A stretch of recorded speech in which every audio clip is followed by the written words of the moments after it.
እና ይሄን ይመስላል ምስኩን። እሺ ሁሱዬ በጣም አመሰግናለሁ። በዚህ በተያያዘ ላለሟሸት ሸሃዳ መቀበል ፈልጋለሁ፣ ግን ውስጤንም ከሚረብሹት መጀመሪያ ላይ አንድ ሶስት ጥያቄዎች አሉኝ። እነሱን ጠይቅና መልሰህልኝ ክብሩ ከተገባኝ ብቀበል ደስ ይለኛል።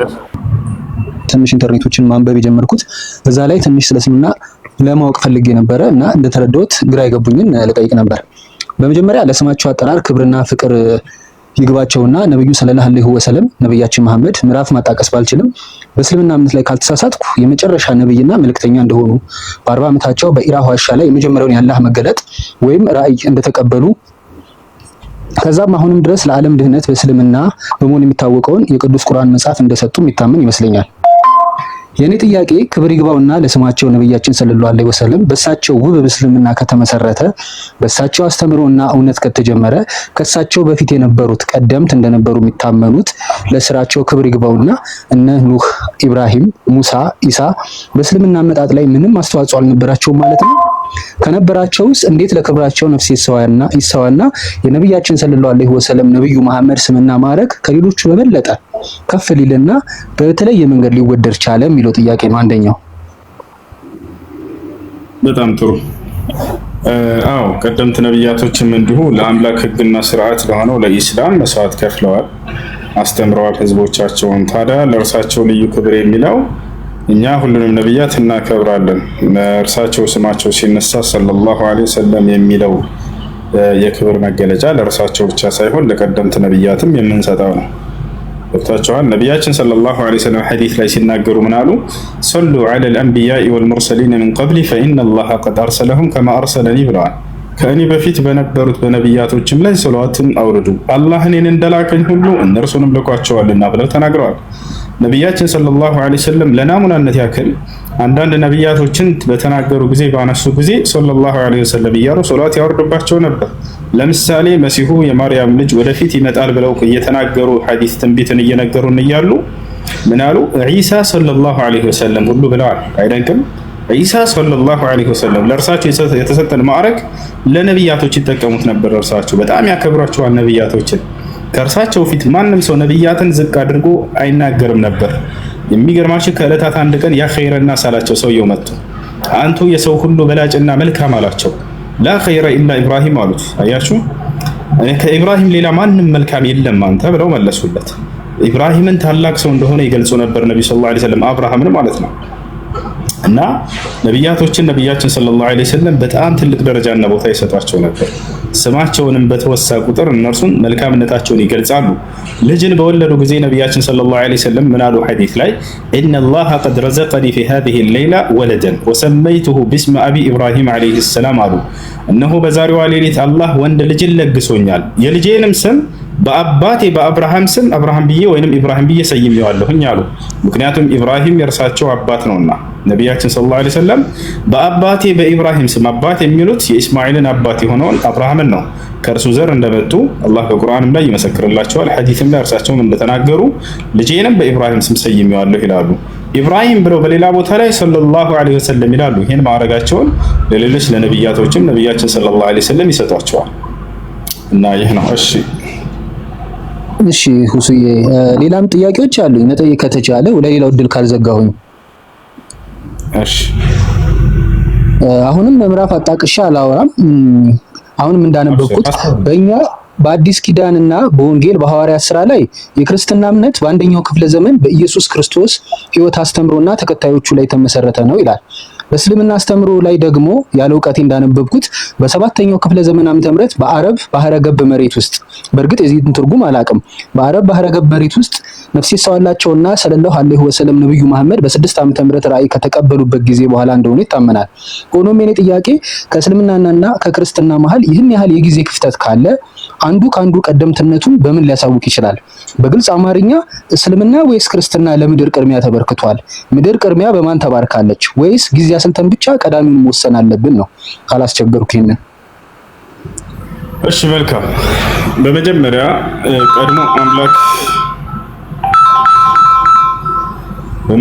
ቀድሞ አምላክ ለሰው ዘር የደነገገው ሃይማኖት ማን ነው የሚለውን ያለምንም ማዳላት ከሁለቱ መጽሐፍቶች እንናገር። መጽሐፍ ቅዱስም የራሱ አመለካከት ይኖረዋል። ልክ እንዲሁ ደግሞ ቁርአን የራሱ አመለካከት ይኖረዋል። ገብታችኋል አይደል? የዓለምንም ማዳላት የሁለቱንም እናንሳ። ገብታችኋል? የተሳሳትኩት ካለ ማንኛውም ክርስቲያን ሊያርመኝ ይችላል። አሁን እንግዲህ ፍትሃዊ ይሆናል። እስልምና ነው ወይንስ ክርስትና ነው መጀመሪያ የተሰበከው የሚለውን ደግሞ አምላክ የደነገገ የትኛውን ነው? ነብያቶች ናቸው እንግዲህ ከአምላክ ቃልን ተቀብለው ለትውልድ ያደረሱት ነብያቶች የሰበኩት የትኛው ነው የሚለውን እንደ ክርስትና ከመጽሐፍ ቅዱስ፣ እንደ እስልምናው ደግሞ ከቁርአን ያለውን አንፃር እናያላችኋለን። አምላክ አላህ ሱብሓነሁ ወተዓላ በቁርአን ላይ ሲነግረን ጊዜ ራሱ እንደደነገገው ይሄን ሃይማኖት ራሱ አምላክ እንደደነገገው ይነግረናል። በሰው አይደለም የተመሰረተው እስልምና። ሸረዐ ለኩም ሚነ ዲን ማ ወሳ ቢሂ ኑሐን ወለዚ አውሐይና ኢለይከ ወማ ወሰይና ቢሂ ኢብራሂም ወሙሳ ወዒሳ ይላል። እነሆ ይሄን እስልምናን ሃይማኖት እኔ የደነገግኩላችሁ ይላል አምላክ ራሱ። አንደኛ ልናውቅ የሚገባው አምላክ ነው የደነገገው፣ ሰዎች አይደሉም። ከዚያ ለማን እንደደነገገውም ነገረን። ለእናንተ ደነገግኩት ካለ በኋላ ከዚህ በፊት ኖህን፣ አብርሃምን፣ ሙሴን፣ መሲሁን አዝዤባቸው የነበረውን ሃይማኖት እያለ ይናገራል። እነዚህ ሁሉ ነቢያት የታዘዙት በዚህ ነው። ኖህ የቱ ጋር እንደታዘዘ ገለጸ ካላችሁ በሱራ ዩኑስ ላይ ራሱ ኖህ ሲናገር ምን አለ? ወኡሚርቱ አን አኩነ ሚነል ሙስሊሚን ይላል። እኔ ከሙስሊሞች እንደሆን ታዝዣለሁኝ ይላል። ያ አብርሃም እስከተባለ አብርሃምንም ቃዞታል ወይ? አዎ። ኢዝ ቃለ ለሁ ረብሁ አስሊም ቃለ አስለምቱ ሊረቢል ዓለሚን። አብርሃምን ሙስሊም ሁን ብዬ ባናገርኩትም ጊዜ እነሆ ለአንተ ለዓለማቱ ጌታ ሙስሊም ሁኛለሁኝም አለ ይላል። ይሄንንም ህግ እስላምን ለከርሱ በኋላ ለመጡ ለልጆቹም ተናዘዛት ይላል። ቀጥሎ ምን አለ? ወሳ ቢሃ ኢብራሂሙ በኒሂ ይላል። አብርሃምም ይችን ሃይማኖት ይችን ህግ ለልጆቹ አደራ ብሎ ተናዘዛቸው ይላል። ከልጆቹ ልጆች መካከል ማንኛው አንደኛ ማን ነው? ያዕቆብ ነው እንደምናውቀው የአብርሃም ልጆች። ያዕቆብ ታዲያ እምነቱ ምን ነበር? ምን አስተማረ? ምን ሰበከ? ልጆቹን ምን አደራ አለ ስንል ጊዜ ወያዕቆብ ያ በንየ ኢነላህ አስጠፋ ለኩም ዲነ ፈላ ተሙቱነ ኢላ ወአንቱም ሙስሊሙን ይላል። ያዕቆብም ለልጆቹ እንዲህ አላቸው፣ ልጆቼ ሆይ እነሆ አምላካችሁ አላህ አንድ ሃይማኖትን ኢስላምን ብቻ መርጦላችኋል። አደራ ልጆቼ ሙስሊሞች ሆናችሁ እንጂ እንዳትሞቱ አላቸው ይላል። ታዲያ ልጆቹስ በዚህ ላይ ጸኑ ወይ? አዎ። ልጆቹ ራሳቸውም ሲናገሩ ምን አሉ? አም ኩንቱም ሹሃዳአ ኢዝ ሐደረ ያዕቁብ አልመውት ኢዝ ቃለ ሊበኒሂ ማ ተዕቡዱነ ሚን ባዕዲ ቃሉ ነዕቡዱ ኢላሀከ ወኢላሀ አባኢከ ኢብራሂመ ወኢስማዒለ ወኢስሐቀ ኢላሀን ዋሒደን ወነሕኑ ለሁ ሙስሊሙን አሉ። እኛ ቃል በቃል የያዕቆብ ልጆች እኛ ለዚያ ለዓለማቱ ጌታ ታዛዦች ሙስሊሞች ነን አሉ ይላል። ከያዕቆብ ልጆች መካከል ማን የተመረጠለት? ዮሴፍ። ዮሴፍ ሙስሊምነትን ተናግሯል ወይ? አዎ ተናግሯል። የዮሴፍ ምዕራፍ የሚል ራሱን የቻለ ምዕራፍ አለ በቁጥር ላይ። እዛ ምዕራፍ ላይ ምን ይላል? ረቢ ቀድ አተይተኒ ሚነል ሙልኪ ወዐለምተኒ ሚን ተእዊሊል አሐዲስ ፋጢረ ሰማዋት ወልአርድ አንተ ወልይ ፊ ዱንያ ወልአኺራ ተወፈኒ ሙስሊመን ወአልሒቅኒ ቢሷሊሒን። ዮሴፍ ቃል በቃል ምን ይላል? አደራ አምላክ አላህ ሙስሊም አድርገህ ግደለኝ ይላል። ሙሴስ ሙስሊም ነበር ወይ? ወደ እስልምና ነው ወይ የተጣራው? ህዝቦች ሙስሊሞች መሆናቸውን ገልጸዋል ወይ? አዎ። ወቃለ ሙሳ ሊቀውሚሂ ኢንኩንቱም አመንቱም ቢላሂ ፈዐለይሂ ተወከሉ ኢንኩንቱም ሙስሊሚን። ሙሴ ምን አላቸው ለህዝቦቹ? ህዝቦች ሆይ ሙስሊሞች እንደሆናችሁ በአንድ አላህ የምታምኑ እንደሆናችሁ በእርሱ በአላህ ላይ ብቻ ተመኩ አላቸው ይላል። ምን አሉ ህዝቦቹ? ፈቃሉ ዐለላሂ ተወከልና፣ እኛስ የምናምን በእርሱና እነሆ በአላህ ላይ ተመክተናልም አሉ ይላል። ረበና ላ ተጅዐልና ፊትነተን ሊልቀውሚ ዛሊሚን ወነጅና ቢረሕመቲከ ሚነል ቀውሚል ካፊሪን። ሌላ ቦታ ላይ የሙሴ ህዝቦች ራሳቸው ሙስሊሞች እንደሆኑ ሲናገሩ ምን አሉ? ረበና አፍሪግ ዐለይና ሶብረን ወተወፈና ሙስሊሚን፣ ሙስሊሞች አድርገህ ግደለን እያሉ ተማጸኑንም ይላል። ሎጥ ሙስሊም ነበር። ፈማ ወጀድና ፊሃ ገይረ በይቲን ሚነል ሙስሊሚን። ከዛሊክ ልክ እንዲሁ ሰለሞን ሙስሊም ነበር። ኢነሁ ሚን ሱለይማን ወኢነሁ ቢስሚላሂ ረሕማን ረሒም አላ ተዕሉ ዐለይየ ወእቱኒ ሙስሊሚን። እና ይህ ነው ይሄ ስናይ ጊዜ ስለዚህ በአጠቃላይ ይህ ሃይማኖት የአምላክ ድንጋጌ፣ የነብያት አስተምህሮ፣ የነብያት ተከታዮች የተከተሉት መንገድ እንደሆነ ከዚህ ማስረጃ እንይዛለን። እንደ ክርስትና መጽሐፍ ቅዱስ ላይ ስንሄድ ግን እግዚአብሔር የትኛውም ቦታ ላይ ክርስቲያን ሆኖ ብሎ ያዘዘበት ቦታ የለም። አለ የሚል ካለ ክርስቲያን መናገር ይችላል። ወይንም ደግሞ ነብያቶች ህዝቦቻቸውን ክርስቲያን ሆኑ ወይንም ክርስቲያንን ብለው የተናገሩበት ወይንም አንድ የመጽሐፍ ቅዱስ ጸሐፊ አንድ ነብይ ጠቅሶ ይሄ ነብይ ክርስቲያን ነበር ብሎ የተናገረበት እነዚህ ሁሉ በጠቀስኩላችሁ መሰረት ቁርአን ላይ መልሳላችሁ። አምላክ ራሱ እንደደነገገው ተናግሯል። ነብያቶች ራሳቸው ሙስሊሞች መሆናቸውን ተናግረዋል። ነብያቶች ህዝቦቻቸውን ወደ እስልምና እንደተጣሩ ተናግረዋል። ታቻለ አይደል? ይህ ነው የአምላክ ራሱ ስለ እነርሱ ሲነግረን ጊዜ አብርሃም ቀጥታ ቃል በቃል አብርሃም ሙስሊም ነበር የሚል ቃል በቃል እናገኛለን። ማ ካነ ኢብራሂሙ የሁድየን ወላ ነስራንየን ወላኪን ካነ ሐኒፈን ሙስሊማ ይላል። ወለም የኩን ሚነል ሙሽሪኪን አብርሃም ግን ሙስሊም ነበረ ይላል ቃል በቃል። አንድ መጽሐፍ ቅዱስ ላይ እንዲህ አይነት አለው የለም። አንድ ነብይ ጠቅሶ ወይ አምላክ ወይንም ነብያት ወይንም አንድ የመጽሐፍ ቅዱስ ጸሐፊ አከሌ ነብይ ሙስሊም ነው የሚል አታገኙ። ማነው ክርስቲያን ነው የሚል አታገኙ። እና ይሄን ይመስላል ምስኩን። እሺ ሁሱዬ በጣም አመሰግናለሁ። በዚሁ በተያያዘ ላለመዋሸት ሸሃዳ መቀበል ፈልጋለሁ፣ ግን ውስጤንም ከሚረብሹት መጀመሪያ ላይ አንድ ሶስት ጥያቄዎች አሉ። እነሱን ጠይቅና መልሰህልኝ ክብሩ ከተገባኝ ብቀበል ደስ ይለኛል።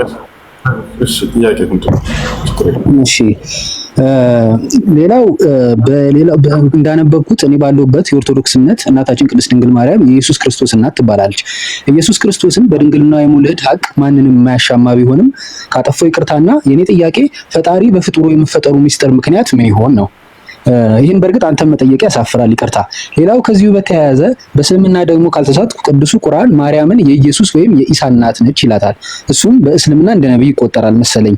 እናም ጥያቄ አንድ ኢየሱስ እናንተ ጋር ነብይ እኛ ጋር ፈጣሪ እንዴት ሊሆን ቻለ የሚል ነው። የመጨረሻና ከዚሁ በተያያዘ ደግሞ ኢየሱስን በእስልምና መወለድ ሳነብ ኢንተርኔት ላይ እንደ ተአምር ይቆጠራል፣ ማርያምን በዚህ ተአምር ውስጥ ቁልፍ ሚና አላት ይላል። ይህ ተአምርና ሚና የተባለው የእናታችን ማርያም ኢየሱስን በድንግልናና በመውለድ ችሎታዋ ብቻ ነው ወይስ በኢየሱስ መወለድ የቅዱሱ አላህ ፍቃድና ጠቢብነትን ማሳያ ስለሆነ ነው ወይስ ሌላ መልእክት አለው የሚል ነው?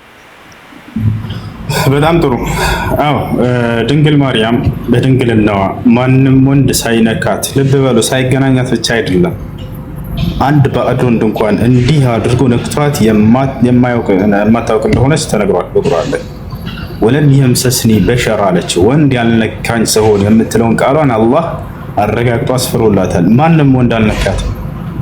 በዚህ ማንም ወንድ ሳይነካት በድንግልናዋ ሳለች አምላክ አላህ ሱብሓነሁ ወተዓላ ተአምራዊ በሆነ መንገድ ያለ ወንድ ግንኙነት ከእርሷ ልጅን ፈጥሯል። ወሳሻላ አይደል? ይሄንን ምክንያቱንም ጠይቃ ነበር። ለምንድን ነው የሚለውን መልአኩ ገብርኤል መጥቶ ይሄን በነገራት ጊዜ ጠየቀችው። ወሊነጀዐለሁ አያ አምላክሽ አላህ ይሄን ካንቺ ማደርገው ተአምርን ላደርግ ዘንድ ነው ብሎሻል። ተአምር ማለት እስከዛሬ ሲደረጉ ከነበሩ ነገራቶች ወጣ ያለ በተለምዶ የማይታወቅ ያንን ጥሶ የመጣ ማለት ነው። ከዚህ በፊት ያለ ወንድ ከሴት ብቻ ተፈጠራለሁ የለም ነበር ከእርሷ በፊት ወጣቻለ አይደል?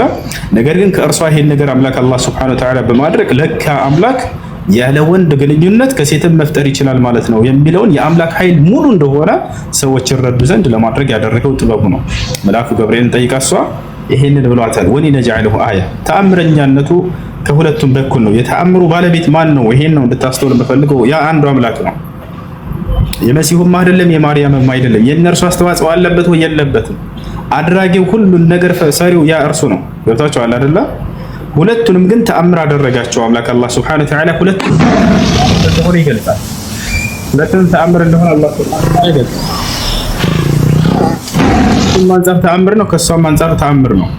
ወለቲ አሕሰነት ፈርጀሃ ፈነፈኽና ፊሃ ሚን ሩሒና ወጀዐልናሃ ወብነሃ አየተን ሊልዓለሚን ይላል። እርሷንም ልጇንም ለዓለማት ድንቅ ተአምር አደረግኳቸው ይላል አላህ። እርሷንም ልጇንም ተአምር አደረግኳቸው። የእርሷም ተአምር ነው ያለ ወንድ ማንም ወንድ ሳይገናኛት የወለደች ሴት ያቻትና ተብላ ትገለጻለች አይደለ? ተአምር ነች። እርሱም ተአምር ነው ያለ አባት ከእናት ብቻ የተፈጠረ የተገኘ በማለት ይሄም ለእርሱም ተአምር ነው። ገብታችኋል አይደለ? አምላክ በእነርሱ ላይ ድንቅ ስራውን ተአምሩን አሳይቷል። አዎ ተአምር ናቸው። ገብታችኋል አይደል? የዚህ ግን ባለቤቱ ማን ነው? ያ አንዱ አምላክ ነው። ያንን አንዱን አምላክ ነው ልንደነቅበት የሚገባው። ያንን አንዱን አምላክ ነው በዚህ ነገር ላይ ልንገረምበት የሚገባው። ገብታችኋል አይደለ? ያ ነው። ስለዚህ ክርስቶስ ለምንድን ነው ታዲያ ከተወለደስ በኋላ ወይ ከተፈጠረ በኋላ ምን ለመሆን ነው የሚለውንም ማርያም ጠይቃ ተመልሶላታል። ወራህመተን ሚና አላት። ቀጥሎ መልአኩ ገብርኤል ምን አላት? አምላክሽ አላህ ተአምር ላደርገውና ልክ እንዲሁ ደግሞ ከእኔ የሆነ እዝነት ሲሆን አለ። ለማን? ለእስራኤል ሰዎች። ነቢዩ ሙሐመድን ሰለላሁ ዐለይሂ ወሰለም ከእኔ የሆነ እዝነት ናቸው ለዓለም ሰዎች ብሎ ይገልጻቸዋል። ነቢያቶች የአምላክ እዝነት ናቸው ለሰው ልጆች። አምላክ ሲያዝን ጊዜ ለሰዎች ከራሱ ጋር ሊያስተዋውቃቸው፣ ሊያስታርቃቸው፣ ሊመልሳቸው ሲፈልግ ነቢያትን ያስነሳና ይልካል። ያ ነቢይ ስለ አምላክ ማንነት ሲናገር እነዚያ ሰዎች ሲያውቁና አምላክን ሲገዙ ሲያውቁ ጊዜ ዛሬ ከእርሱ ጋር ህብረት ይፈጥራሉ ማለት ነው። ገብታችኋል አይደለ? ስለዚህ አምላክ አላህ ሱብሓነሁ ወተዓላ መልእክተኛ አድርጎ ሊልከው ከእኔ የሆነ እዝነት የሚለውን በሌላ ቦታ ላይ አላህ ሲገልጸው ምን አለ? ስለ መሲሁ ሲነግራት ለማርያም ወረሱለን ኢላ በኒ እስራኤል አለ። ወደ እስራኤል ልጆች የምልከው መልእክተኛ አድርገዋለሁኝም አላት። ያችሁ ለእስራኤል ሰዎች የተላከ ነው። ለእስራኤል ሰዎች በቃ እንደ አርአያ ተደርጎ የተመረጠ ነው። አምላክ አላህ ሱብሓነሁ ወተዓላ ሌላ ቦታ ላይ በሱረቱ ዙኽሩፍ ላይ ሲናገር ምን ይላል? ኢን ሁወ ኢላ ዐብዱን አንዐምና ዐለይሂ ወጀዐልናሁ መሰለን ሊበኒ እስራኤል ይላል። እርሱ የማርያም ልጅ ጸጋዬን ከዋልኩባቸው መልእክተኞቼ መካከል ነው፣ አገልጋዮቼ መካከል ነው ካለ በኋላ ለእስራኤል ልጆችም ተምሳሌት አድርጌዋለሁ ይላል። እርሱ አዎ በጊዜው ለነበሩ ለእስራኤል ሰዎች መልእክተኛ ነበር፣ ተምሳሌት ነበር፣ ነብይ ነበር። ለትውልዱ ስለ አምላክ ሰብኳል፣ ስለ አምላክ አስተምሯል፣ ማድረግ ያለበትን ሁሉ አድርጓል። ይህ ነው በእርሱ በኩል አምላክ አላህ ሱብሓነሁ ወተዓላ እንዳልኳችሁ ድንቅ ተአምርን አሳይቷል። ለሰዎች ታቸዋል። ሙታንን የማስነሳት ተአምር ተሰጥቷል። ማየት የተሳናቸውን አይናቸውን የመፈወስ ተአምር ተሰጥቷል። መስማት የተሳናቸውን እንዲሰሙ ተአምር ተሰጥቷል። ለምጽ ያለባቸውን ዝም ብሎ በመዳበስ ይፈውሳቸው ነበር። ቢስሚላህ በአላህ ስም ብሎ ይፈውሳቸዋል። ወዲያውም አይናቸው እያየ ይፈወሳሉ። መሲሁ ከደጋግ መልእክተኞች ነብያቶች መካከል ነበር። አላህ በጣም በርካታ ተአምራትን ሰጥቶታል። ይሄን በቁርአን ላይ ይናገራል። ሲልሚያል በሱረቱል በቀራ ላይ ወለቀድ አተይና ሙሰል ኪታበ ወቀፈይና ሚን ባዕዲሂ ቢሩሱል ወአተይና ዒሳ ብነ መርየም አልበይናት ይላል። የማርያምን ልጅ ዒሳንም በጣም በርካታ ተአምራትን ሰጥቶ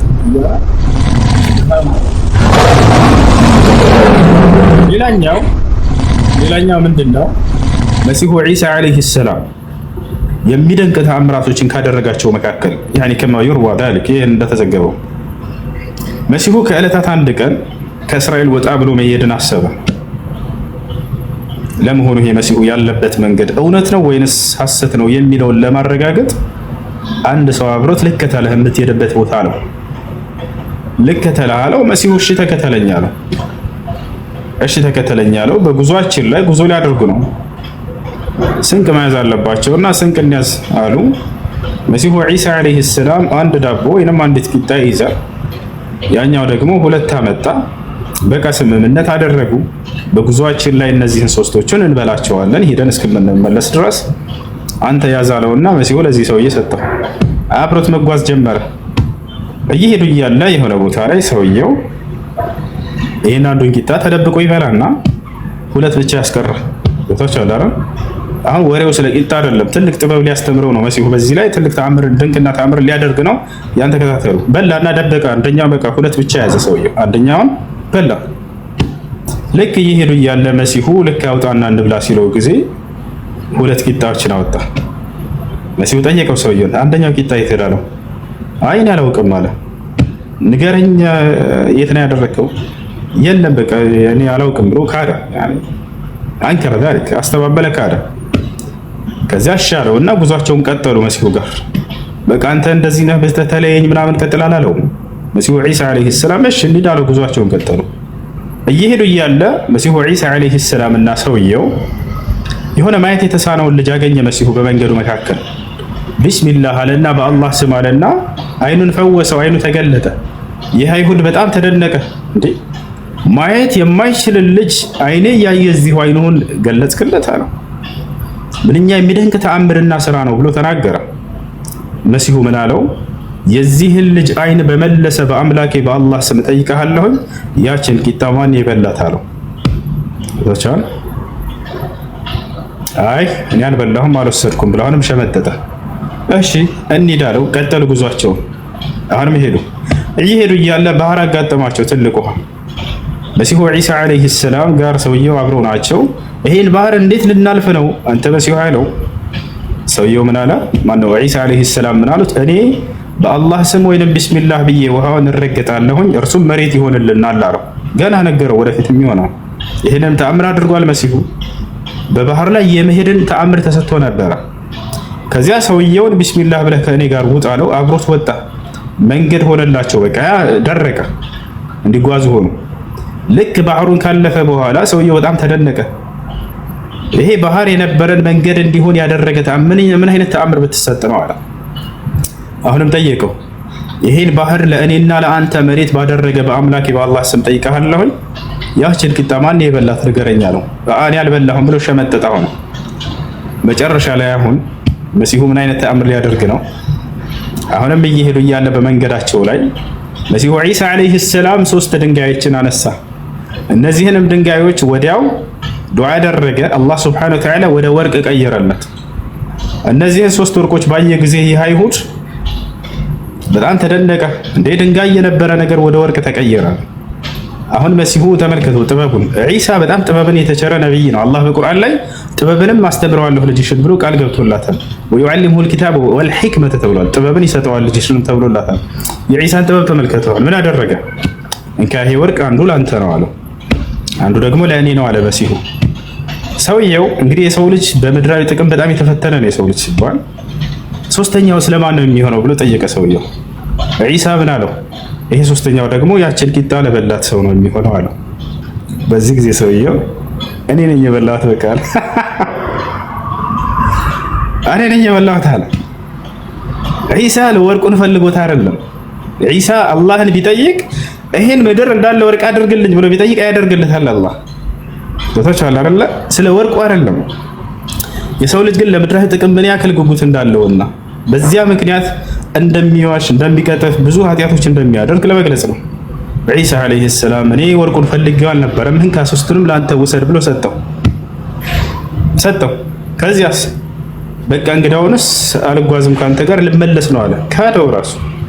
ዒሳ ጉዟቸውን ጠየቁ። ማን ነው ቀጠሉ። ሰውየው ግን ያንን ወርቅ ታቅፎ እዛው ተቀመጠ። ዒሳ እየሄዱ ነው። በዛ የሰው ታቅፎ እያለ 3 ፈረሰኞች መጡ። እነዚህ 3 ፈረስ እየጋለቡ የሚመጡ ሰዎች ወርቅ ታቅፎ አዩት። ይሄን ሰው እንዴ ለምን ይሄን ወርቅ እኛ እንቀማውም? ይሄን ሰው ገድለ ነው ተባባሉ። ሄዱና ይሄን ሰው ገደሉት። እነዚህ 3 ፈረሰኞች ወርቁን እዛው ይዘው ተቀመጡ። እርቧቸው ነበርና እነዚህ 3 ሰዎች ለምን ከመካከላችን አንዳችን ሄዶ ቂጣ ይገዛም? እስከዛ ድረስ ይሄን ወርቁን ይዘን እዚህ እንቀመጣለን ሁለታችን ተባባሉ። እሺ አሉ፣ ተስማሙ። ከመካከላቸው አንዳቸው ብር ይዞ ሄደና ቂጣ ገዝቶ ሊመጣ ይሄዳል። ይሄ ሰው መንገዱ ላይ እየሄደ ምን አሰበ? ለምንም ቂጣው ላይ መርዝ አድርጌባቸው ገድያቸው እነዚህን 2 ጓደኞቼን 3ቱንም ወርቅ ለምን ያልወስድም የሚል ሐሳብ መጣለት። ተመልከቱ ሰይጣን በሰው ልጅ ላይ ምን አይነት ተንኮል እንደሚያሴር። እነዚህ 2 ሰዎች ደግሞ እዛ ሆነው ምን አሰቡ? ለምን ይሄ ጓደኛችን ቂጣውን ገዝቶ ሲመጣ ግንባሩን ብለን ገለነው፣ እኔ እናንተ ብቻ ወርቁን ለምን አንካፈልም ተባባሉ። ሁላቸውም በዚህ ላይ አሰቡ። ልክ ሰውየው ቂጣውን ገዝቶ ሲመጣ መርዝ አድርጎላቸው ይዞ መጣ። ልክ ያንን ሊሰጣቸው ሲያስቀምጥላቸው ገደሉት እሱን። በቃ ተከፋፈልናት ብለው በደስታ ሲጓርቁ ያንን ቂጣ አንስተው ሲበሉ ጓደኛቸውን ገደሉት። እነሱም መርዙን በልተው እዚያው ሞቱ። 3-4 ሬሳ ዒሳ ትቶት የሄደው ሰው ገድለውታል። እነዚህ 3 ሰዎች ደግሞ ተገዳድለዋል። ወርቁ ተቀምጧል። መሲሁ ጉዟቸውን ጨርሰው ልክ ሲመለሱ ይሄን ነገር አገኙ። በጣም ደነገጡ። ጓደኛው ሙቷል፣ እዛ ብሎ የተከተለው 3ቱም ሰዎች ሙተዋል። ወርቁ ግን ተቀምጧል። ማንም አልነካው። فأوحى الله إلى عيسى الله ወደ ዒሳ የተከሰተውን ክስተት ነገረው፣ ተረከለት። ዒሳ ሆይ እዛ በኋላ እነዚህ አንተ ከሄድክ በኋላ እንዲህ ሆኗል ብሎ ልክ አሁን የነገርኳችሁን ታሪክ ሲነግረው هكذا تفعل الدنيا بأصحابها ብለው ዒሳ ተናግረው ጥለውት ሄዱ። የዚች ዓለም ጸጋ የዚች ዓለም ብልጭልጭ ጸጋ በባለቤቶቿ በወዳጆቿ ላይ ልክ እንዲህ ታደርጋለች ብሎ ተናግሮ ሄደ። ታገዳድላቸዋለች። ቦታቸዋል አይደል? ይህ ነው እና መሲሁ ዒሳ ዓለይሂ ሰላም በጣም ድንቅና ተአምራቶችን ተሰጥተዋል። ይህ ሁሉ ግን አምላክ በእርሱ በኩል ያደረገው ተአምር ነው። ቦታቸዋል አይደል? አምላክ በነብያት በኩል በርካታ ተአምር ሲያደርግ ቆይቷል። በመሲሁም በኩል አደረገ። በሙሴ በኩል ባህርን የከፈለው ማን ነው? ያ አንዱ አምላክ ነው። ሙሴ ለመሆኑ በትሩ መጥቶ መክፈል ይችላል ወይ? አይችልም። በፍጹም ቦታቸዋል አይደል? በትሩ አትከፍልም። ሙሴ መክፈል አይችልም። ማን ይሄን የሚያደርገው? አላህ ነው። አላህ ሲናገር ምን አለ? ወአውሐይና ኢላ ሙሳ አን ይድሪብ ቢዐሳከል በሕረ አለ። ወደ ሙሴም ትእዛዜን አስተላለፍኩኝ፣ በያዝካት ብትር ውሃውን ልታው ይከፈላል አልኩት አለ። ፈንፈለቀ ፈካነ ኩሉ ፍርቅን ከጡዲል ዐዚም ይላል። በመታውም ጊዜ በበትሩ ለሁለት ተከፈለ፣ 2 ጋራ ሆኖ ደርቆም ቀረ አለ። ከዚህ ተራራ ወደ ማሁሉ ተከፈተላቸው ሄዱ። አምላክ በነብያት በኩል ተአምርን ያደርጋል። አብርሃምን እሳት እንዳታቃጥል ያዘዛት ማን ነው? አላህ ራሱ ምን አለ? ቁልና ያ ናሩ ኩኒ በርደን ወሰላመን አላ ኢብራሂም አለ። ኢብራሂምን ወደ እሳት በወረወሩት ጊዜ እሳትን እኔ ነኝ ያዘዝኳት ይላል። አንቺ እሳት ሆይ ለአብርሃም ሰላም ሁኝለት፣ ቀዝቃዛም ሁኝለት እንዳትጎጂው አዘዝኳት አለ። እና ይህ ነው የሆነው ነገር።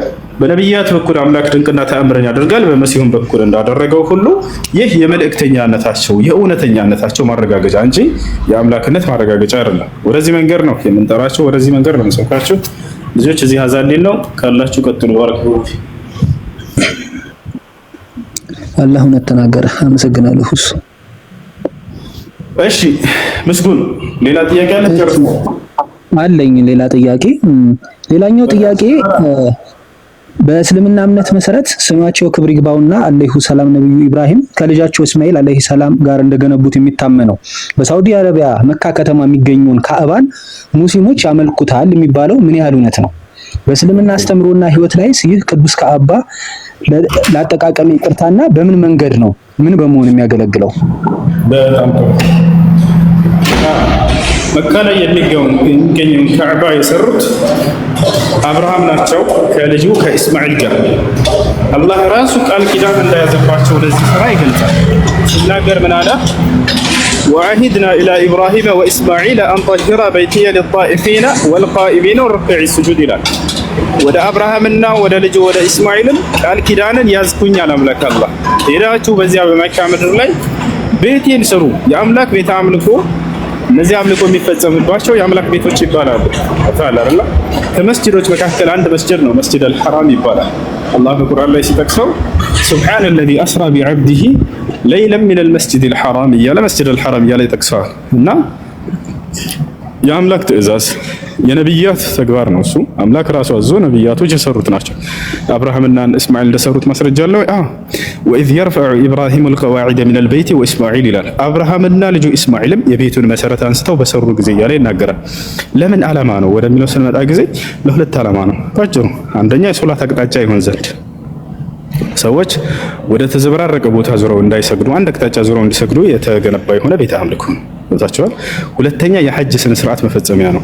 አምስተኛ የሆነውን የእስልምና መሰረት ሐጅ የሚባለውን ሰዎች አንድ ቦታ ሄደው እንዲፈጽሙ የተደረገበት ነው። አብርሃም ታዲያ ሐጅ አድርጓል ወይ ታዟል ወይ ከተባለ አዎ፣ ወዲያው ሰርቶ እንደጨረሰ አላህ ምን አለው? ወአዚን ፊናስ ቢልሐጅ። አሁን ደግሞ አብርሃም ሰዎች ሁሉ ወደዚህ መጥተው ሐጅ እንዳደርጉ እዘዝ ብሎ ተናገረው። ስለዚህ የአምላክ ትእዛዝ የነብያቶች ተግባር ነብያቶች የፈጸሙት ነው ሐጅ የሚባለው።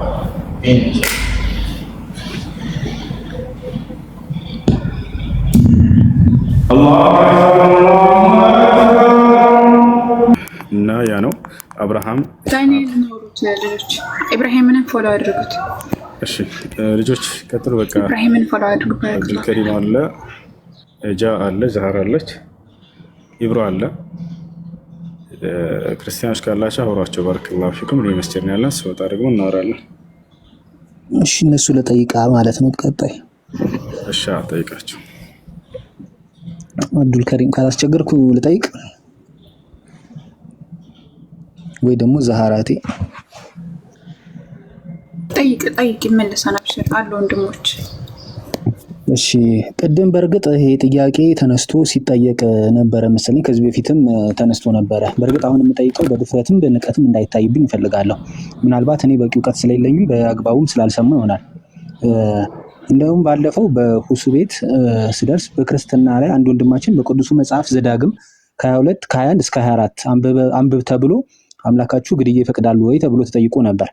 የኔ ሐሳብ አሁን ይህን ለማንሳት ሲሆን በእስልምና ቅዱሱ ቁርአን ላይም ሱረቱ አልተውባ 5 ላይ ልክ እንደ ክርስቲያኑ ቅዱሳዊ መጽሐፍ ስለመገዳደል ያወራል መሰለኝ። እኔ ያልገባኝ በዚች ጠባብ እውቀቴ አንድ መንፈሳዊ ሰውን ቀጥተኛ መንገድ የሚመራ ቅዱስ መጽሐፍ ነፍስን የሚያለመልም አምላካዊ ቃልን የከተበ መጽሐፍ እንዴት ግድያ ሊጽፍ ቻለ? ወይስ እኔ በዚህ ጠባብ አእምሮዬ የተጻፈበትን ምክንያት አልተረዳሁትም? ስለምን ነበር ቅዱሳት መጽሐፍት እነዚህን ስለመገዳደል የተጻፉ ቃላቶችን ሊመዘግቡ የቻሉት የሚለው ነው።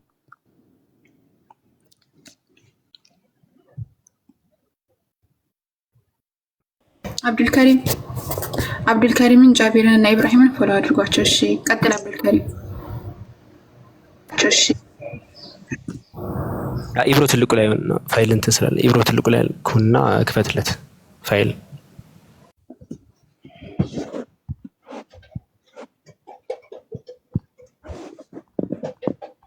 ኢብሮ አለ አይደል?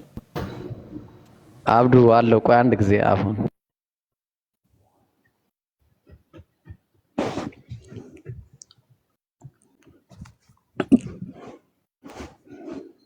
እሺ እስከዛ ሌላ ጥያቄ ልጠይቅ ዛህሩ አንቺ ልትመልሽልኝ ከቻልሽ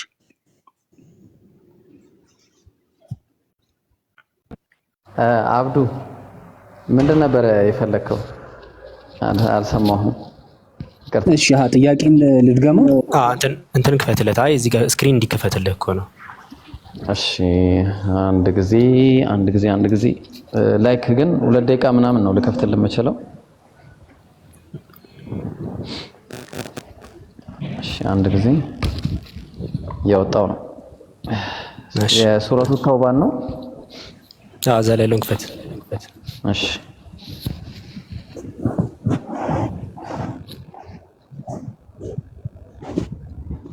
ኦኬ እሺ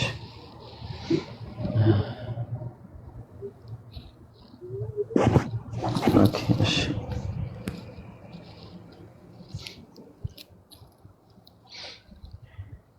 እሺ ልቀጥልለት ወይስ አብዱ? ቀጥል። ችግር የለውም። አይ ሐሳብ ካለ ቀጥል ነው ወይ ዝም ብዬ እንትን ለማለት ያክል ነው። እሺ ምስጉን አለ ምስጉን።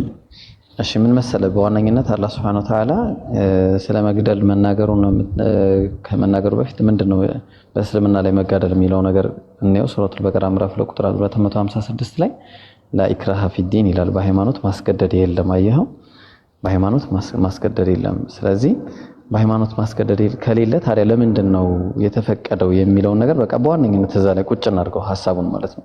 ዋና አስኳል አለ በቃ እስልምና ላይ ያው በሱረቱል ሐጅ ምዕራፍ 2 ቁጥር 38 ላይ ኢነላሃ ዩዳፊዑ ዐኒል ለዚነ አመኑ አለ። አላህ ለነዛ ላመኑት ይከላከልላቸዋል። ስለመከላከል ነው የሚያወራው።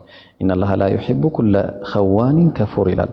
ስለዚህ አላህ ከዳተኛ የሆኑ ውለታ ቢሶችን የማይወድም ማለት። ታዲያ ለምንድን ነው የተፈቀደው ሲባል እነዛ ኡዚነ ሊለዚነ ዩቃተሉነ ቢአንሁም ዙሊሙ አለ። ልብ አድርግ ምን አለ?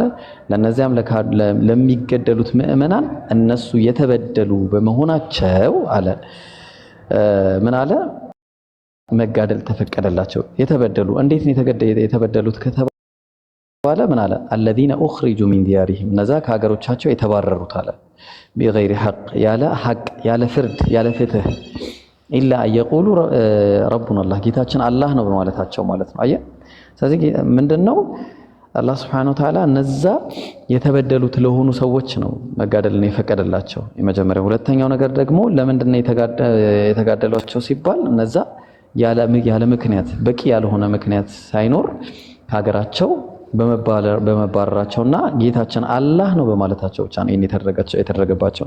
ለዛ ነው ምን አለ አላህ Subhanahu Wa Ta'ala ወቃቲሉል ሙሽሪኪነ ካፋ እነዛ ሙሽሪኮችን ምን አለ ተጋደሏቸው ከማ ይቃቲሉነኩም ካፋ አለ። ልክ አንድ ላይ ሆነው ምን እንደሚያደርጓችሁ ተመልከት እንደሚጋደሏችሁ ማለት። ስለዚህ እነዛ የሚጋደሏቸው ነው እንጂ ዝም ብሎ ላይክ ገደሉ የሚል ነገር የለም ነው። አንድ ልጨምርልህና ማስገደድ እንደሌለ ላሳየህ ማለት ነው ባጭሩ። አንድ አያ ከዛ በኋላ አብዱል ከሪም ይቀጥላል ማለት ነው። እሺ ይሄው ምን አለ መሰለ ወቃቲሉ ፊ ሰቢልላህ በዛ በአላህ መንገድ ላይ ታገሉ አለ። الذين يقاتلونكم እነዛ የሚጋደሏችሁ በቃ ግን ምን አለ ወላ ተዕተዱ ድንበርን ግን አትለፉ አለ። አየው ኢነላህ ላ ዩሂቡል ሙዕተዲን አላህ ድንበር አላፊዎችን አይወድምና በማለት ይናገራል። አብዱ ቀጥል ኢንሻአላህ። ያው ጊዜ ለምን ቀጥል። አዎ እዚህ ላይ የሚሰማል ድምጽ ይሰማል እንደምን? አዎ አማርኛ እሱ ያስረዳ ከሃይማኖት አንፃር መጋደል አንድ ሰው መጥቶ የሚጋደልህ ከሆነ ቢተው ግን ቢከለከል አላህ መሐሪና አዛኝ ነው። አምላካችን አላህ ከተመለሱ መሐሪና አዛኝ ነው ማለት ያስቀምጣል። ግን አዚ ሆል አንተ ጠቅለል አድርገህ ስለጠየቀን እሱ ስለመጋደል ያለውን ያስራ አምላካችን አላህ በምዕራፍ 17 ቁጥር 33 ላይ ጭራሽ ሰው መግደል ማለት ነው። ጭራሽ በሱረቱል ማኢዳ ላይ ያለውን ላንሳለክ። በምዕራፍ 5 ቁጥር 32 ላይ አምላካችን አላህ ምን ብሎ አስቀመጠ? መን ቀተለ ነፍሰን ቢገይሪ ነፍሲን አለ። ሰውን የገደለ ወይም ደግሞ ይሄ ምናልባት ሁለት ኦፕሽኖችን አስቀምጧል። ምን ለምሳሌ ሰው ምትገል ከሆነ አንተ ምትገል ከሆነ ካፒታል ፐኒሽመንት አለ። አንተ የሰው ነፍስ አጥፍተህ ከሆነ ለዛ ኮምፐንሴት እንዲሆን ተመጣጣኝ ምላሽ እንዲሆን ማለት ደግሞ ፍትህን ለማስፈን ሲባል ካልሆነ በስተቀር አው ፈሳዲን ፊል አርድ አለ ወይም ደግሞ መጥፎ ነገር ወይም ደግሞ ለምሳሌ በጣም ጥግ የሆኑ ነገሮች አሽብር ሊሆን ይችላል፣ የመሳሰሉ ነገሮች ሊሆን ይችላሉ። ከዚህ ውጭ ሆነ የገደለ አካል አለ ፊል አርድ ፈከአነማ ቀተለ الناس جميعا የሰው ልጅን ሙሉ እንደገደለ የሚቆጠረው በእስልምና አንድን ሰው አንተ ተነስተህ የሆነን ሰው ብገለው ያን የገደልከው ሰው በአንድ ነገር ካልሆነ ማለትም ወይ ምድር ላይ በጣም ፈሳድ ወይም ደግሞ ይሄ መጥፎ ነገርን ማሰራጨትን ካልሆነ በስተቀር ያካል ለምሳሌ ሰውን ሊያሸብር ይችላል ሰው ገዳይ ሊሆን ይችላል ሰውን እየጨረሰ ሊሆን ይችላል በዛ ምክንያት ካልሆነ ወይም ደግሞ ሰው አጥፍቶ ካልሆነ ወይ ደግሞ እየተጋደለ ካልሆነ ከዚህ ውጭ ሄደ ሰውን ከገደል ቁርአን የሚያስቀምጠው ፈከአነማ ቀተለ الناس جميعا ሙሉ ሰው እንዳጠፋ ነው የሚቆጠረው በጣም ትልቅ ወንጀል ነው እኛ ጋር ሰው መግደል በጣም ትልቅ ወንጀል አያይዞ ደግሞ አስቀመጠ من احياها فكانما احيا الناس جميعا ህያው ያደረገ ደግሞ አንድ ልትሞት ይሞት ያሰበን የሆነ ሊሞት ያለን አካል ህያው ማድረግ ደግሞ ልክ ሙሉ ፍጥረትን የሰው ልጅን በአጠቃላይ ህያው እንዳረገ ነው ብሎ አስቀመጠ ይሄ አንቀጽ አለውን ሰፊሽንት ነው ኢስላም ግድያ እንደማያበረታታ ግን ሰልፍ ዲፌንስን ግን ያበረታታል አንድ ሰው ቢላዋ ይዞ አንገት ላይ እንዲሲሰካበው ነው አንገትን ስጠውና ተቆረጥ እንደዚህ እኛ እናምንም እንደዚህ አይነት ትምህርት የለም ለእያንዳንዱ ነገሮች ኮንሲኩዌንስ ሊኖሮች ሰው ስገል አንድ ሰው ስገለው ቢከላከልና አንተ ብትሞት ይሄ የራሱ ችግር ነው ሰልፍ ዲፌንስ ነው የሚሆነው ወይ ደግሞ አንድ ሰው ፈሳድን ምድር ላይ መጥፎ ነገርን ያሰራጨ ከሆነ ምድር ላይ ያን አካል ሌላ አማራጭ ካሌለ ያን አካል ማስወገድ ማትችል ከሆነ ሌሎች እንዳይበላሹ ሲባል ያን ሰው ማስወገድ ግዴታ ይሆናል ከዚህ ከሁለቱ ውጭ ግን ብድግ ብላ እንደዚህ ሆነብኝ ምናምን ብለ ሰው እንደዛ አይፈቀድም እንደውም አለ ወንጀሉ አንድ ሰው አይደለም ፈከአነማ ቀተለ الناس جميعا ሙሉ ህዝብ እንደ መግደል ነው ስለዚህ ይሄ ነው ያለው ነገር በምዕራፍ 17 ቁጥር 33 ላይ ያስቀምጣል ወላ ተቅቱሉ النفس التي حرم الله الا بالحق ሰው እንዳትገሉ ካለ በኋላ ኢላ ቢልሐቅ በእውነት ቢሆን እንጂ ያለዚህ ቢሐቅ የሚለው ምንድነው አሁን የነገርኩን ሁለት ነገሮችን ያካትታል ካልሆነ በጭራሽ እንዳትገሉ ነው ጭራሽ እንዳትገሉ እንደውም ህያው አድርጉ ህያው ካረጋችሁ ምድር ላይ የሚኖረውን ሰው በአጠቃላይ ህያው እንዳረጋችሁ ይቆጠራል በማለት የቁርአን ትምህርት ይህ ነው እሺ ዳኒ ማን ነበር ምስጉን እሺ ወንድም ያብዱል ከሪም አላህ ፍቅሩንም እውቀቱንም ይጨምርልህ አላህ ሆነ ተናገረ የመጨረሻ ጥያቄ ካላስቸገርኩኝ መቼም ዛሬ በጣም እንትናችሁን ይዣለሁ ይሄ እንደ መጽሐፍ ቅዱስ ሳይሆን እንዳሉ ባልታም ልታሩት ትችላላችሁ ማለት የሰማሁትን ነገር ያው ውስጤ ከሚቀመጥ መጠየቅ ስለምፈልግ ነው በእስልምና ላይ መሰለኝ የሴት ምስክር ሁለት ምንድነው የሴት ምስክሮች እኩል ነው ካንዱ ምንድነው ካንዱ የሁለት ምስክር ነው ምናምን የሚባል አባባል አለ ለምሳሌ አንተ አስተካክለኝ አንደኛው ነገር እሱ ነገር እንዴት ነው የሚታየው አይፎ ቀጥላውን እዚህ ላይ ስሚዝ ማን አብዱ ፋይል መክፈት ግን አልችልም ያው ግን አላህ Subhanahu Wa Ta'ala ለምን መሰለ ምስጉንዬ ይሄንን ያለበት ምክንያቱ እንትን ነው ላይክ የሴቶችን ሁኔታ በማስመልከት ነው ሴቶች ሁኔታ ማለት ምንድነው በምስክርነት ጉዳይ በምን አይነት ምስክር በቃ አንደኛዋ ምንድነው አላህ ስብሐ አንድ ፋይሉን ላውጣና እሺ ልቀጥል በቃ ፋይል ላውጣ እንዴ ያስቸገርኩ ከሆነ በኋላ ምን ይችላል ችግር የለውም አይ ላውጣ ችግር የለውም እሺ ቆይ አንዴ እሺ ያዘው ቆይ አንዴ እሺ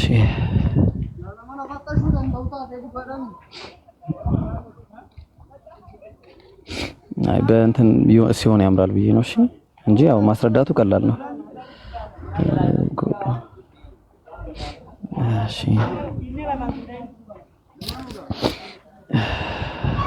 ኦኬ ምዕራፉ ከሆነ ሁለት አይ በቀራል እንትኑን አግኝቼዋለሁ እሺ ምን ይላል መሰለ ያው ናቂሳቱል አቅል የተባለበት ነው እንግዲህ አላህ Subhanahu Wa Ta'ala በቁርአን ላይ ያለውን አስመልክቶ ነብያችን ሰለላሁ ዐለይሂ ወሰለም የተናገሩትን ነው እዚህ ላይ ያለው ማለት ነው ምን አለ ወስተሽሂዱ ሸሂደይኒ ሚን ሪጃሊኩም ከወንዶቻችሁ እንግዲህ ምን አልኩ ምስክሮችን አድርጉ ፈይለም የኩና ረጁላይን ሁለት ወንዶች ከሌላችሁ ማለት ነው ፈረጁሉን ወይ አንድ ወንድ ወምራአታኒ ወይ ከአንድ ወንድ ጋር ሁለት ሴቶችን ሚመን ተርደውና ሚን ሹሃዳ አለ የምትወዷቸው የተመቻቹን እናንተ ከምስክር የተባሉትን ማለት ነው ስለዚህ አሁን እዚህ ጋር የተባለበት ምክንያት ከምን አንፃር ነው ከተባለ ሴቶች በዚህ በምስክርነት ዙሪያ ላይ አንደኛዋ ብትረሳ ሌላኛዋን እንድታስታውሳት ከሚል አንፃር ነው አንደኛዋ ብትረሳ እዛው ቁርአኑ ይናገራል አንደኛዋ ብትረሳ ሌላኛዋ እንድታስታውሳት ለምን ከተባለ ለምሳሌ ሴቶች በተለያዩ ሁኔታ ሀይድ ላይ ሊሆኑ ይችላሉ ወይ ደግሞ ኒፋስ ላይ ሊሆኑ ይችላሉ በተለያየ አይነት ሁኔታ ሴቶች ያው የተለያየ ችግሮች ሊገጥሟቸው ይችላል ከዚህ አንፃር አንደኛዋ ብትረሳ ሌላኛዋ ታስታውሳታለች ከሚለው አንፃር ነው ማለት ነው ስለዚህ እንደውም በሐዲስ ላይ የተጠቀሰም ነገር አለ ናቂሳቱል አቅል በማለት ያው ወዲን የዲንና የአቅል ንቁሳን በሚል የተቀመጠ ነገር አለ። ግን ይሄ ከምን አንፃር ነው ከተባለ የዲኑ ንቁሳን ከተባለ ምንድነው ሰላትን በዛ ጊዜ ስለማይሰግዱ ነው። በዛ ጊዜ ሀይድ ላይ ወይ ደግሞ የወር አበባ ላይ በምትሆንበት ጊዜ አንዲት ሴት ሰላትን አትሰግድም፣ ጾምንም አትጾምም ማለት ነው። ይሄ ነው ጉድለት የተባለው። ሁለተኛ ደግሞ አቅል የተባለው ደግሞ ቅድም እንደነገርኩ በምስክርነት ጊዜ ያለውን ሁኔታ አስመልክቶ ነው ማለት ነው። ምስክርነት ጊዜ አንዲት ሴት በዛው በሚመጣባት ተጽዕኖ ሁኔታ ላይ ተመርኩዞ ያለው ነገር ነው ማለት ነው። ግልጽ ነው። ለምሳሌ ሀይድ ላይ ሆነ አንዲት ሴት በጣም ሊያማት ይችላል፣ ልትረሳ ትችላለች ምናልባት፣ ወይ ደግሞ ኒፋስ ላይ ማለት የወሊድ ደም ላይ ልትሆን ትችላለች።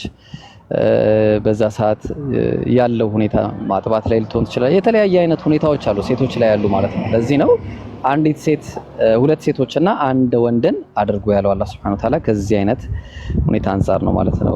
ወዳጅ ግልጽ ነው። ግልጽ ነው። በጣም አመሰግናለሁ። እሺ እዚህ ላይ ኦኬ ቀጥል። እሺ እዚህ ላይ ሰፋ አድርገህ ያው ለማየት ተፍሲር ኢብኑ ከሲርም ላይ ፔጅ 724 ላይ ለማየት ይቻላል። ይሄ የተባለው ያው አሁን ኢብሮ እንዳለክ ለማስታወስ ያህል ነው። ግን ለምንድን ማስታወስ የሚያስፈልገው የሚል ነገር ይነሳ ይችላል። የሆነ ኢንሲደንት ሲፈጠር ሙር ናቹራሊ አብዛኛው ማለት ይቻላል በጣም ኢሞሽናል ናቸው ሴቶች። ኢሞሽናል ናቸው። ለምሳሌ የሆነ ነገር አሁን ሁለት ሰዎች ፎር ኢንስታንስ እየተጣሉ ቢሆን አንደኛው የሆነ ነገር ሲያደርገው ካዩ በቃ እዛ ጋር እየጮሁ ሌላኛውን ኢንሲደንት ምናልባት እንትን ላይ ላያዩት ይችላሉ። የአንደኛው ምልከታ አንዷን ብቻ ከምትሰማ ሁለቱን ብትሰማ እጅግ የተሻለ ነው። ፕላስ ደግሞ ሙድ ቼንጅ አለ። ናቹራሊ ደግሞ ሙድ ቼንጅ አለ። ያ ማለት አንድ ሰው ማንስትሬሽን ሳይክል ላይ ሲሆን በጣም ሆርሞናል ቼንጅ አለ። ኢቭን አንዳንድ ህገ መንግስቶች ላይ እኮ አንድ ሴት ኢቭን እዛ ሁኔታ ውስጥ ሆኜ ነው ይሄን ወንጀል የሰራሁት ብትል ኢቭን ቅጣት መቅለያ ሁሉ ይሆናል። አንዳንድ ለምን ሲባል ኖርማል ስቴት ላይ ሆነው ይችላሉ። በጣም ብዙ ነገር አለ ኢንፍሉዌንስ የሚያደርጋቸው ሴቶችን በጣም ብዙ እና ከዚህ አንፃር ፍርድን ደግሞ እንደ ሙሉ ሰፋ ያለ ነገሮችን አይተ ፍርድ እንድትሰጥ የተሻለ ይሆናል። ምክንያቱም ነገሩ ሙሉ ከማጣራት አንፃር ሁለቱ እየተዋወሱ ቢነግሩህ ይሻላል። ለምን ሲባል በዛ አንፃር ምክንያቱም እንትን ሊሆን ይችላል። ይሄ አንደኛ ኢሞሽናል ናቸው፣ ሁለተኛ ያሉበት ሁኔታ ይወስነዋል። ከዛ አንፃር ነው። ስለዚህ በዚህ መልኩ ተወሰደው እንጂ ከማነስ አንፃር የመጣ አይደለም። እሺ ነው ጌታ በጣም አመሰግናለሁ። አሁን እነዚህ ነገሮች ግልጽ እንዲሆኑ ሊሰፈልኩ ነው። እሺ ከዚሁ በተያያዘ ሆኖ አንድ ሁለት ጥያቄዎች ልጠይቅና አንደኛው እንኳን አይደለም ሁለት ጥያቄዎችን የተያዘ ልጠይቅና የመጨረሻ ላብቃ። አንደኛው ልክ እንደዚሁ ነው። አሁንም በእስልምና የውርስ ህግ ላይ የሴቶች ድርሻ ከወንዱ ግማሽ የሚያንሰው ለምንድን ነው ይላል። ይህ ከዛ ጋር የተያያዘ ነው። መመለስ አይጠበቅብኝም ብለህ ካሰብክ መተው እንችላለን። ሌላው በእርግጥ እርግጠኛ አይደለሁም ማባባሉ ራሱ ባይብል የእስማኤልን ዘርና አካባቢውን በኢስላም ይባርካል ይላል። ይህ አባባሉ ግልጽ አልሆነልኝም። እንደ ጥያቄ ሳይሆን እንደ እውቀት ማወቅ ስለፈለኩኝ ነው። ልነግረኝ ከቻላችሁ።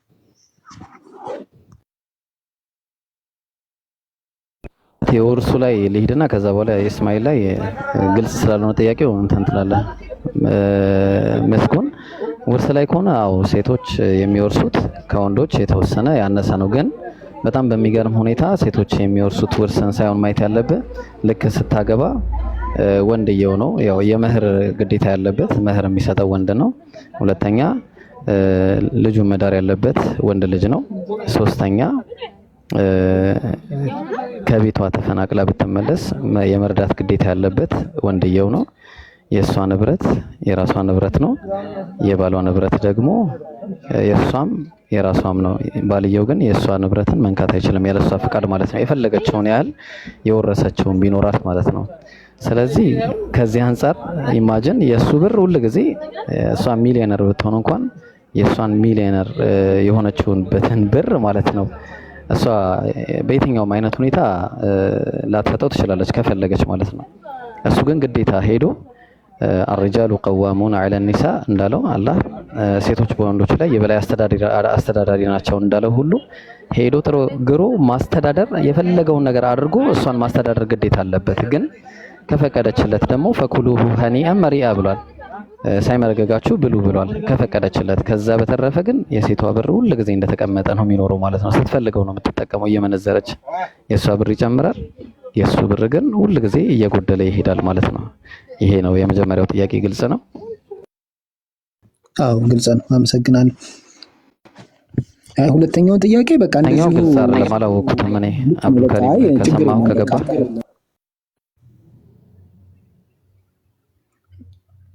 ችግር የለም። አጣርቼ በስነ ስርዓት ባለው መልኩ ብጠይቅ ይሻላል ሁለተኛውን